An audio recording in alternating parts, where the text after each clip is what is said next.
एक गांव में रामलाल नाम का ईमानदार किसान रहता था। सुबह सूरज उगने से पहले ही खेतों में पहुंच जाता और देर रात तक खेती बाड़ी में जुटा रहता। उसके पास ज्यादा जमीन नहीं थी, लेकिन अपनी मेहनत और सच्चाई के बल पर उसने जो भी कमाया उसी में संतोष कर लेता। रामलाल का सिद्धांत था कि मेहनत से कमाया हुआ अन्न ही सबसे पवित्र होता है। गांव के लोग उसकी ईमानदारी के किस्से सुनकर उसे बहुत सम्मान देते थे। कई बार परिस्थितियां कठिन हुईं, लेकिन उसने कभी झूठ, चोरी या बेईमानी का सहारा नहीं लिया। एक बार की बात है, गांव में भयंकर सूखा पड़ गया। फसलें बर्बाद हो गईं और लोग खाने तक को तरसने लगे। ऐसे समय में एक व्यापारी गांव आया। उसके पास धान और गेहूं का भंडार था।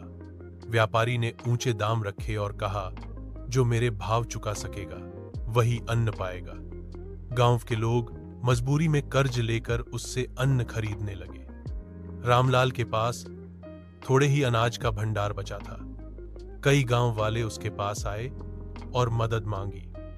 रामलाल ने अपने परिवार का गुजारा जितना बचाकर रख सकता था उतना रखा और बाकी अनाज जरूरतमंदों को बांट दिया।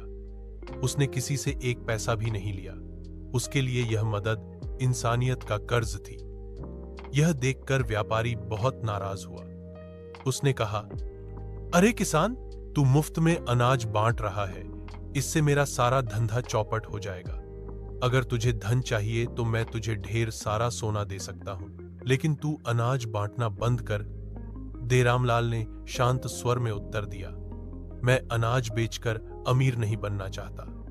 अगर मेरे गांव वाले भूखे रहेंगे तो मेरा पेट भरे भोजन का भी स्वाद नहीं देगा। सोना, संपत्ति सब व्यर्थ है। असली धन तो ईमानदारी और दूसरों की मदद करना है।